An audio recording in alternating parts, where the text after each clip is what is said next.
Good morning students. तो आज हम विशेषण से भाववाचक संज्ञा बनाना सीखेंगे। तो आपको ये पता है कि हम हिंदी ग्रामर का चैप्टर 10 पढ़ रहे हैं, जिसमें हमने संख्या सीखी। संज्ञा के कितने भेद होते हैं ये सीखा। बताइए कितने भेद होते हैं? संज्ञा के 3 भेद होते हैं, जातिवाचक संज्ञा, भाववाचक संज्ञा और व्यक्तिवाचक संज्ञा। हमने जातिवाचक संज्ञा पढ़ ली, भाववाचक संज्ञा पढ़ ली और बताइए व्यक्तिवाचक संज्ञा भी पढ़ ली। हमने सर्वनाम से भाववाचक संज्ञा बनाना सीखा, जातिवाचक संज्ञा से भाववाचक संज्ञा बनाना सीखा और आज हम क्या सीखेंगे? विशेषण से भाववाचक संज्ञा बनाना सीखेंगे, क्रिया से भाववाचक संज्ञा बनाना सीखेंगे और क्रिया विशेषण से भाववाचक संज्ञा बनाना सीखेंगे। ठीक है, तो चलिए स्टार्ट करते हैं। तो आज हम पहले क्या करेंगे? विशेषण से भाववाचक संज्ञा बनाना सीखेंगे। तो देखिए आप, जैसे कि आप देख सकते हैं, पहला शब्द क्या है? जवान। जवान आप जानते हो एक विशेषण है, तो उससे कौन सी भाववाचक संज्ञा बनेगी बच्चों? जवानी। जवान से हमारी कौन सी भाववाचक संज्ञा बनी? जवानी। उसके बाद सेकंड वर्ड क्या है? मृदु। मृदु का मतलब होता है बच्चों मीठा। मृदु, मृदु का मतलब क्या होता है? मीठा। तो उससे आपकी कौन सी भाववाचक संज्ञा बनी? मृदुता। क्या बनी बच्चों? मृदुता। उसके बाद है वीर। वीर से आपकी कौन सी भाववाचक संज्ञा बनी? वीरता। मतलब जो वीर है उसके अंदर क्या होती है? वीरता होती है ना। तो वीर से आपकी कौन सी भाववाचक संज्ञा बनी बच्चों? वीरता। उसके बाद अगला विशेषण क्या है? लंबा। लंबा से हमारी कौन सी भाववाचक संज्ञा बनेगी? लंबाई। तो अगर आपको कोई लंबा लड़का मिलेगा तो आप क्या बोलोगे? इसकी लंबाई बड़ी अच्छी है, ऐसी तो बोलोगे। तो लंबाई क्या है बच्चों? एक भाववाचक संज्ञा है। ओके, क्योंकि वो आपको दिखाई नहीं दे रही है, आप उसको महसूस कर रहे हो। आपको तो वो लंबा दिखाई दे रहा है, पर आप महसूस क्या कर रहे हो? कि उसकी लंबाई बड़ी अच्छी है। तो लंबाई क्या है? भाववाचक संज्ञा हो गई। चलिए, उसके बाद अगला शब्द क्या है? बुरा। अगला विशेषण क्या है? बुरा। तो अगला विशेषण है बुरा और बुरा से हमारी कौन सी भाववाचक संज्ञा बनी बच्चों? बुराई। कौन सी भाववाचक संज्ञा बनी? बुराई।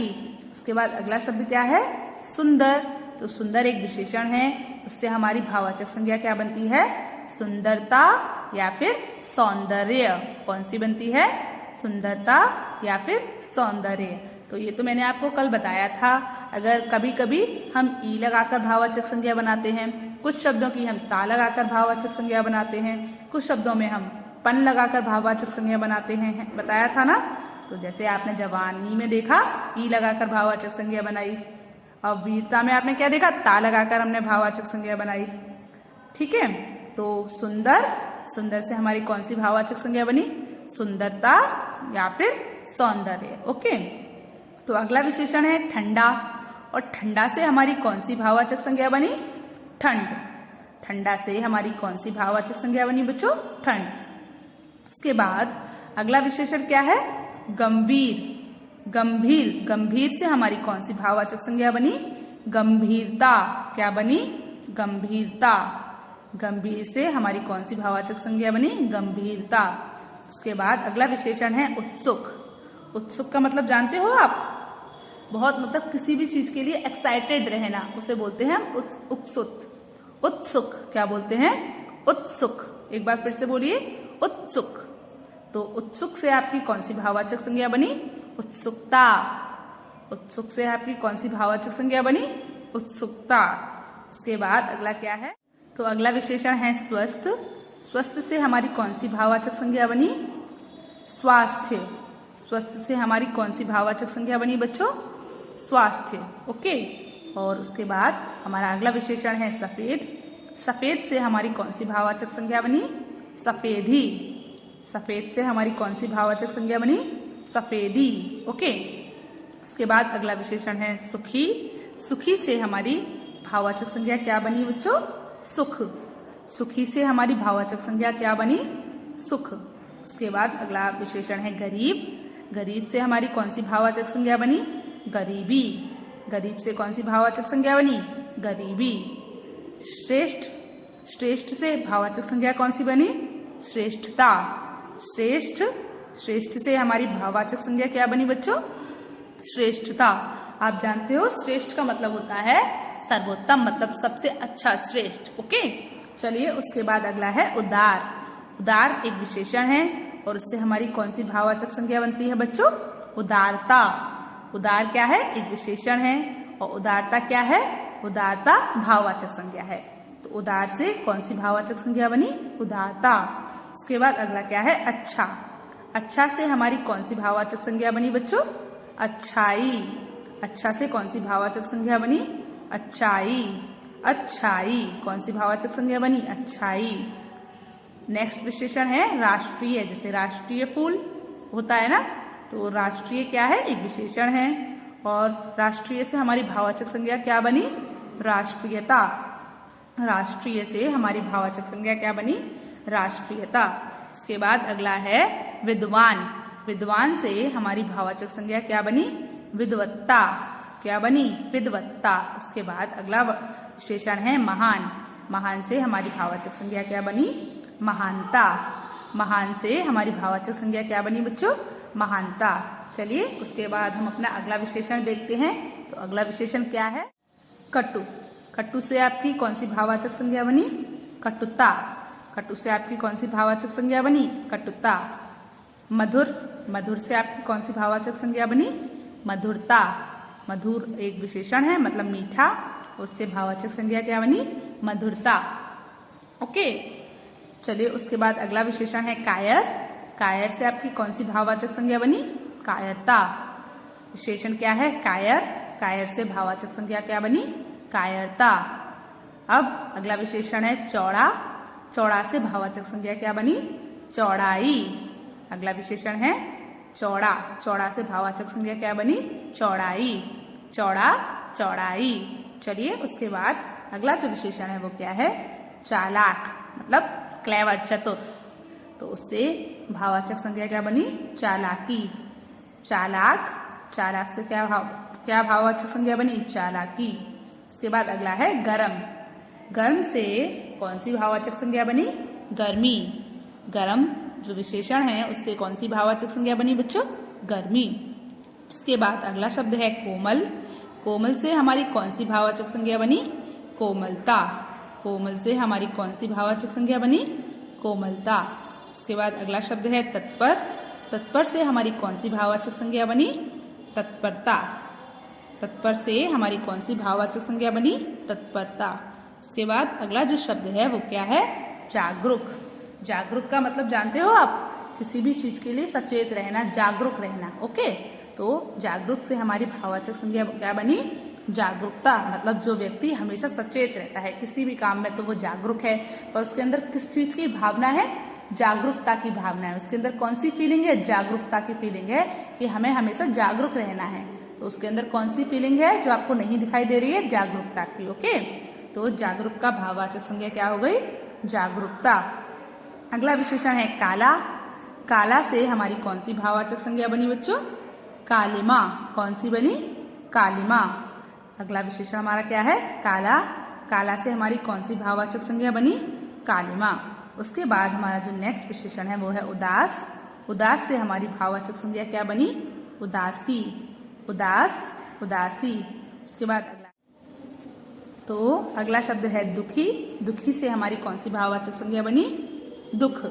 दुखी से हमारी कौन सी भाववाचक संज्ञा बनी? दुख, दुख। फिर अगला विशेषण है अमीर। अमीर से हमारी कौन सी भाववाचक संज्ञा बनी? अमीरी। अगला विशेषण क्या है? नीच। नीच से कौन सी भाववाचक संज्ञा बनी? नीचता। अगला विशेषण क्या है? स्वतंत्र। क्या है बच्चों? स्वतंत्र। उससे हमारी कौन सी भाववाचक संज्ञा बनी? स्वतंत्रता। उसके बाद अगला विशेषण है करुण। करुण से, करुण का मतलब होता है बच्चों दुख। करुण का मतलब क्या होता है? दुख। तो उससे जो हमारी भाववाचक संज्ञा बनी वो क्या बनी? करुणा। कौन सी बनी? करुणा। उसके बाद अगला है मीठा। मीठा से हमारी भाववाचक संज्ञा क्या बनी? मिठास। मीठा से हमारी भाववाचक संज्ञा क्या बनी? मिठास। अगला विशेषण है उज्ज्वल। उज्ज्वल से हमारी भाववाचक संज्ञा क्या बनी? उज्ज्वलता। उज्ज्वल से हमारी भाववाचक संज्ञा क्या बनी? उज्ज्वलता। आप जानते हो उज्ज्वल का मतलब क्या होता है? सफल या फिर ब्राइट। मतलब उसका भविष्य बहुत उज्जवल है, मतलब उसका भविष्य बहुत क्लियर है, साफ है, क्लियर दिखाई देता है, वो बहुत ऊंचाइयों पर जाएगा। ओके, तो उसे हम क्या बोलते हैं? उज्जवल। तो उज्जवल मतलब उसकी भाववाचक संज्ञा क्या हुई? उज्ज्वलता। चलिए उसके बाद अगला विशेषण है लघु। लघु का मतलब होता है छोटा। लघु का मतलब क्या होता है? छोटा। और उसकी भाववाचक संज्ञा क्या बनी? लघुता। विशेषण हमारा क्या है? लघु, और लघु से भाववाचक संज्ञा क्या बनी? लघुता। चलिए अब हम अगला क्या है? क्रिया से भाववाचक संज्ञा बनाना। तो अब हम क्या सीखेंगे? अब हम क्रिया से भाववाचक संज्ञा बनाना। अभी हमने क्या सीखा था? अभी हमने सीखा था विशेषण से भाववाचक संज्ञा बनाना। अब हम क्या सीखेंगे? अब हम क्रिया से भाववाचक संज्ञा बनाना सीखेंगे। तो पहली क्रिया है आपकी चलना। चलना से हमारी भाववाचक संज्ञा क्या बनी? चलन या फिर चाल। चलना, चलना से हमारी भाववाचक संज्ञा क्या बनी? चलन या फिर चाल। उसके बाद अगला जो शब्द है वो है उलझना। उलझना से हमारी भाववाचक संज्ञा क्या बनी? उलझाव। क्या बनी बच्चों? बोलिए, उलझाव। उलझना से हमारी भाववाचक संज्ञा क्या बनी? उलझाव। उसके बाद अगला वर्ड है अकड़ना। अकड़ना से हमारी भाववाचक संज्ञा क्या बनी? अकड़। कोई व्यक्ति बहुत अकड़ता है तो हम उसको क्या कहते हैं? इसके अंदर बहुत अकड़ है, मतलब उसके अंदर किस चीज की फीलिंग है? अकड़ की फीलिंग है। ओके, तो क्या है? वर्ब हमारी अकड़ना, और उससे हमारी भाववाचक संज्ञा क्या बनी? अकड़। उसके बाद अगला है पढ़ना। पढ़ना, पढ़ना हमारी वर्ब है, क्रिया है, मतलब क्रिया, वर्ब क्रिया है, और उस पढ़ना हमारी क्रिया है, और उससे कौन सी भाववाचक संज्ञा बनी? पढ़ाई। पढ़ना क्या है? क्रिया है, और उससे कौन सी भाववाचक संज्ञा बनी है बच्चों? पढ़ाई। चलिए उसके बाद अगली वर्ब देखते हैं, अगली क्रिया क्या? तो अगली क्रिया है आपकी लिखना। लिखना से आपकी भाववाचक संज्ञा क्या बनी? लिखाई या फिर लिखावट। अगली क्रिया क्या थी आपकी? लिखना। और लिखना से आपकी कौन सी भाववाचक संज्ञा बनी? लिखाई या फिर लिखावट। उसके बाद अगली है रोकना। रोकना से आपकी क्रिया, आपकी भाववाचक संज्ञा क्या बनी? रोक। रोकना से आपकी भाववाचक संज्ञा क्या बनी बच्चों? रोक। उसके बाद अगली क्रिया है भरना। भरना से आपकी भाववाचक संज्ञा बनी भराई। भरना से आपकी भाववाचक संज्ञा क्या बनी? भराई। उसके बाद अगला शब्द है डांटना। डांटना से आपकी भाववाचक संज्ञा बनी डांट। डांटना से आपकी भाववाचक संज्ञा क्या बनी? डांट। उसके बाद है सिलना। सिलना से आपकी भाववाचक संज्ञा क्या बनी? सिलाई। सिलना से आपकी भाववाचक संज्ञा क्या बनी बच्चों? सिलाई। उसके बाद है उड़ना। उड़ना से आपकी भाववाचक संज्ञा क्या बनी? उड़ान। उड़ना से आपकी भाववाचक संज्ञा क्या बनी? उड़ान। उसके बाद अगला क्या है? चमकना। क्या है? चमकना। चमकना से आपकी भाववाचक संज्ञा क्या बनी? चमक। हमारी जो क्रिया है वो क्या है? चमकना, और उससे भाववाचक संज्ञा क्या बनी? चमक। उसके बाद अगला है सजना। सजना से भाववाचक संज्ञा क्या बनी बच्चों? सजावट। जैसे सजना संवरना पसंद होता है, उसके अंदर किस चीज की भावना होती है? सजावट की भावना होती है। ठीक है, तो सजना, सजना से हमारी भाववाचक संज्ञा क्या बनी बच्चों? सजावट। उसके बाद है दिखाना। किसी को दिखाना पसंद होता है तो उसके अंदर किस चीज की भावना होती है? दिखावट की। तो दिखाना, उसके अंदर किस चीज की भावना होती है? दिखावट। दिखाना से हमारी भाववाचक संज्ञा क्या बनी? दिखावट। दिखाना, दिखावट। चलिए उसके बाद अगला शब्द देखते हैं। अगला शब्द क्या है? तो इसके बाद अगला शब्द है झुंझलाना। झुंझलाना से हमारी जो भाववाचक संज्ञा बनी वो क्या बनी? झुंझलाहट। झुंझलाना हमारी क्रिया है, और उससे हमारी कौन सी भाववाचक संज्ञा बनी? झुंझलाहट। उसके बाद अगली जो क्रिया है वो है घूमना, और उससे हमारी भाववाचक संज्ञा क्या बनी? घुमाव। घूमना से हमारी भाववाचक संज्ञा क्या बनी बच्चों? घुमाव। उसके बाद अगला शब्द है बहना। बहना से हमारी जो भाववाचक संज्ञा बनी वो क्या बनी? बहाव। क्या बनी? बहाव। मतलब कोई चीज बह रही है तो उसके अंदर जो उसकी फीलिंग्स जो चल रही हैं, उसकी जो प्रतिक्रिया चल रही है, उसकी जो स्थिति है वो क्या है? बहाव की है। ठीक है, तो यहाँ पर क्या है? ये स्थिति हो गई। ठीक है, उसके बाद अगला जो वर्ड है हमारा, अगली जो क्रिया है वो है कटना। क्या है? कटना। और उसके अंदर उसकी हमारी भाववाचक संज्ञा क्या हुई? कटार। कटना की भाववाचक संज्ञा क्या हुई? कटार। अगली क्रिया है हमारी लूटना, और लूटने की भाववाचक संज्ञा क्या हो गई? लूट। लूटने की भाववाचक संज्ञा क्या हो गई? लूट। उसके बाद अगला है मोहना। क्या है? मोहना। मोहना मतलब किसी को वश में कर लेना, किसी को अपनी ओर आकर्षित कर लेना, उसे हम बोलते हैं मोहना। ओके, तो मोहना समझ में आया? मोहना एक क्रिया है, उससे हमारी क्या भाववाचक संज्ञा बनी? मोह। कौन सी भाववाचक संज्ञा बनी बच्चों? मोहना से मोह। उसके बाद अगली क्रिया है कूदना, और कूदने से हमारी भाववाचक संज्ञा बनी कूद। कूदना शब्द से हमारी भाववाचक संज्ञा क्या बनी? कूद। उसके बाद अगला शब्द है बुलाना, और बुलाना से हमारी भाववाचक संज्ञा क्या बनी? बुलावा। बुलाना से हमारी भाववाचक संज्ञा क्या बनी बच्चों? बुलावा। ओके, उसके बाद अगला शब्द है जीत। जीतना से हमारी भाववाचक संज्ञा क्या बनी? बताइए। जीत। जीतना हमारी वर्ब है, और उससे हमारी भाववाचक संज्ञा क्या बनी? जीतना। चलिए, उसके बाद अगली जो क्रिया है वो है ढूंढना। ढूंढना से हमारी भाववाचक संज्ञा क्या बनी? ढूंढ। ढूंढना से भाववाचक संज्ञा क्या बनी? ढूंढ। उसके बाद अगली क्रिया क्या है? खोजना। खोजना से हमारी भाववाचक संज्ञा क्या बनी? खोज। खोजना से भाववाचक संज्ञा क्या बनी बच्चों? खोज। उसके बाद अगली क्रिया है वो क्या है? जागना। जागना से हमारी भाववाचक संज्ञा क्या बनी? जागरण या फिर जागृति। जागरण मतलब पूरी रात जागना, उसे हम बोलते हैं जागरण या फिर जागृति। ओके, तो हमारी क्रिया क्या थी? जागना। इससे हमारी भाववाचक संज्ञा क्या बनी? जागरण या फिर जागृति। उसके बाद अगला शब्द क्या है बच्चों? छांटना। अगली क्रिया है छांटना, उससे भाववाचक संज्ञा क्या बनी? छांट या फिर छटाई। क्या बनी? छांट या फिर छटाई। चलिए, उसके बाद अगला शब्द है रोना। रोने से भाववाचक संज्ञा क्या बनी? रुलाई। रोने से भाववाचक संज्ञा क्या बनी बच्चों? रुलाई। चलिए, उसके बाद हम अपनी अगली क्रिया देखते हैं। अगली क्रिया क्या है? उसके बाद अगली क्रिया है धोना। धोने से हमारी भाववाचक संज्ञा क्या बनी? धुलाई। धोना। धोने से भाववाचक संज्ञा क्या बनी? धुलाई। उसके बाद अगला शब्द, अगली क्रिया है मारना। मारने से भाववाचक संज्ञा बनी मार। मारने से भाववाचक संज्ञा क्या बनी? मार। उसके बाद अगला जो शब्द है वो क्या है बच्चों? काटना। काटना से भाववाचक संज्ञा क्या बनी? काट या फिर कटाई। काटना हमारी क्रिया है, उससे भाववाचक संज्ञा क्या बनी? काट या फिर कटाई। उसके बाद अगली जो क्रिया है, अगली क्रिया क्या है? कमाना। कमाना से भाववाचक संज्ञा क्या बनी?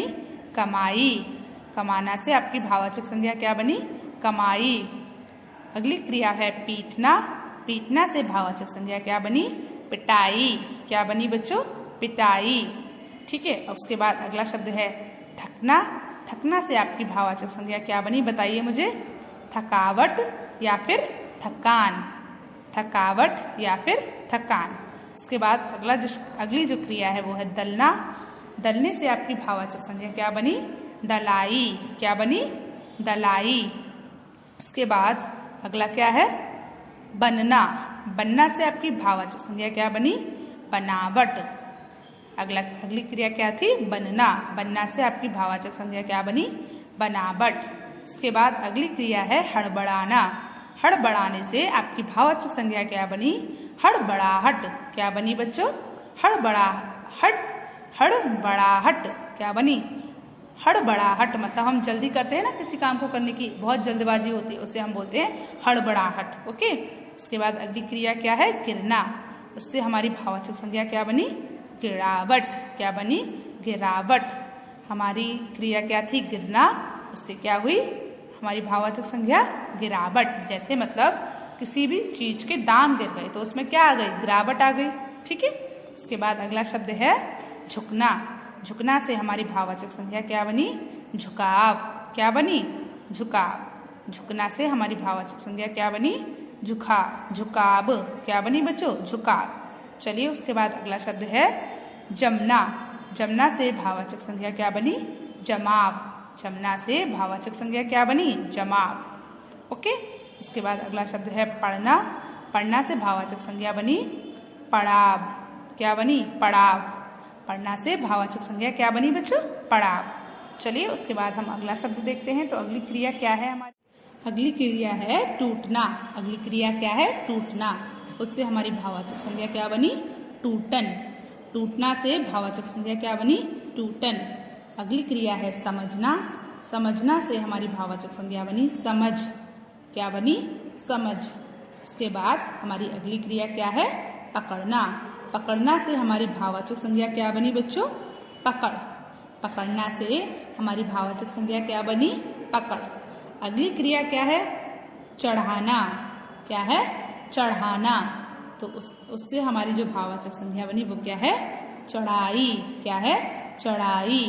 ठीक है, चढ़ाना, चढ़ाई। उसके बाद अगला शब्द है हारना। क्या है? हारना। तो हारना से हमारी भाववाचक संज्ञा क्या बनी? हार। जैसे आपने देखा था जीतना से हमारी भाववाचक संज्ञा क्या बनी थी? जीत। ऐसे ही हारना से हमारी भाववाचक संज्ञा क्या बनी? हार। अगला है पूजना। पूजना से हमारी भाववाचक संज्ञा क्या बनती है बच्चों? पूजा। पूजना से हमारी भाववाचक संज्ञा क्या होती है? पूजा। चलिए, उसके बाद अगला शब्द है बिकना। बिकना से हमारी भाववाचक संज्ञा क्या बन जाती है? बिक्री। बिकना से हमारी भाववाचक संज्ञा क्या बन जाती है? बिक्री। मतलब कोई चीज बिकी, मतलब उसको हमने बेचा तो उसकी क्या हुई? बिक्री हुई ना। तो बिकना, बिकना की भाववाचक संज्ञा क्या हुई? बिक्री। उसके बाद अगली क्रिया है मिलना। मिलना मतलब मिलाप। मिलना की भाववाचक संज्ञा क्या हुई? मिलाप। मिलने की भाववाचक संज्ञा क्या हुई बच्चों? मिलाप। उसके बाद अगला है बुनना। क्या है? बुनना। तो बुनने की भाववाचक संज्ञा क्या हुई? बुनाई। बुनने की भाववाचक संज्ञा क्या हुई बच्चों? बुनाई। उसके बाद अगली क्रिया है आपकी चुनना। चुनने से भाववाचक संज्ञा क्या बनी? चुनाव। चुनने से भाववाचक संज्ञा क्या बनी? चुनाव। तो जैसे कि आपने इसमें जो हमने क्रिया से भाववाचक संज्ञा बनाई तो आपने देखा कि कुछ शब्दों में व आया लास्ट में, जैसे कि झुकना झुकाव, जमना जमाव, पढ़ना पड़ाव। ठीक है, और देखिए और भी बहुत सारे शब्द आए थे, बताइए कैसे? कटना कटाव, बहना बहाव, घूमना घुमाव। तो ऐसे भी हमारी क्रिया से भाववाचक संज्ञा बनती है। या तो ता लगाकर भाववाचक संज्ञा बनती है, या फिर बट लगाकर भाववाचक संज्ञा बनती है, या फिर ई लगाकर भाववाचक संज्ञा बनती है। और कुछ शब्द ऐसे होते हैं जिनकी भाववाचक संज्ञा थोड़ी अलग ही बनती है, आपने देखा। ओके, चलिए उसके बाद अब हम क्या देखेंगे? अब हम क्रिया विशेषण से भाववाचक संज्ञा बनाना सीखेंगे। क्या सीखने वाले हैं अब हम क्रिया विशेषण से भाववाचक संज्ञा बनाना सीखते हैं। चलिए देखते हैं। तो क्रिया विशेषण से भाववाचक संज्ञा बनाना, पहली क्रिया क्या है? क्रिया विशेषण क्या है? शीघ्र। आप जानते हो क्रिया विशेषण क्या होता है? एडवर्ब। क्या होती है क्रिया विशेषण? एडवर्ब। ओके, तो सबसे पहली क्रिया विशेषण है शीघ्र। शीघ्र से आपकी भाववाचक संज्ञा क्या बनी? शीघ्रता। मतलब शीघ्र का मतलब आप जानते हो जल्दी, शीघ्रता। ओके, उसके बाद अगली जो क्रिया विशेषण है वो है दूर। दूर से हमारी भाववाचक संज्ञा क्या बनी? दूरी। दूर, दूरी। उसके बाद अगला है सहज। सहज से हमारी भाववाचक संज्ञा क्या बनी? सहजता। सहज से भाववाचक संज्ञा क्या बनी बच्चों? सहजता। उसके बाद अगला शब्द क्या है? तेज। तेज से भाववाचक संज्ञा क्या बनी? तेजी। तेज, तेजी। उसके बाद अगली क्रिया विशेषण क्या है? निकट। इससे भाववाचक संज्ञा क्या बनी? निकटता। निकट, निकटता। उसके बाद अगला शब्द क्या है? जल्दी। और जल्दी से भाववाचक संज्ञा क्या बनी? जल्दबाजी। जल्दी से भाववाचक संज्ञा क्या बनी? जल्दबाजी। चलिए एक बार पढ़िए। शीघ्र, शीघ्रता, दूर, दूरी, सहज, सहजता, तेज, तेजी, निकट, निकटता, जल्दी, जल्दबाजी। तो बच्चों आपको विशेषण से भाववाचक संज्ञा बनाना आया, क्रिया से भाववाचक संज्ञा बनाना आया और क्रिया विशेषण से भाववाचक संज्ञा बनाना आया। तो अब बच्चों आपने क्या देखा? हम या तो बट लगा के भाववाचक संज्ञा बना सकते हैं, या फिर ई लगाकर हम भाववाचक संज्ञा बना सकते हैं, या फिर ता लगाकर हम भाववाचक संज्ञा बना सकते हैं, या फिर व लगाकर हम भाववाचक संज्ञा बनाते हैं। और कुछ शब्दों से कुछ ऐसे शब्द होते हैं जिनकी अलग से ही भाववाचक संज्ञा बनती है ना? तो वो भी आपने पढ़े। तो बच्चों आपको सर्वनाम, संज्ञा, क्रिया विशेषण, क्रिया विशेषण इन सब से भाववाचक संज्ञा बनाना आया। चलिए तो आपको होमवर्क में क्या करना है? आपको होमवर्क में सभी मतलब संज्ञा से, सर्वनाम से, क्रिया से, विशेषण से, क्रिया विशेषण से भाववाचक संज्ञा बनाना सीखना है और उनको याद करना है। ओके, चलिए गुड बाय।